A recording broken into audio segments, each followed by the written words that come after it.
This show's got me really motivated. I want to film something. Let's use the golden ratio. Let's go.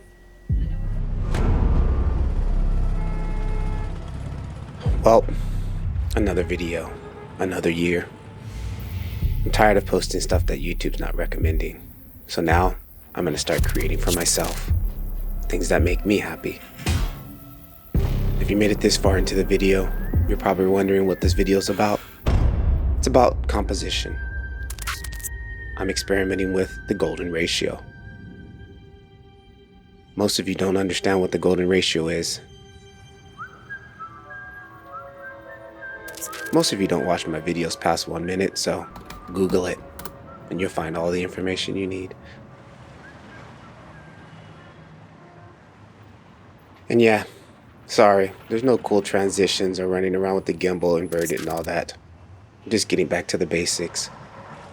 Basic filmmaking. But anyways, hit the like button if you like this. And if you don't, it's fine with me. I don't really care. Heck, YouTube doesn't even care anymore. They don't even show the dislikes.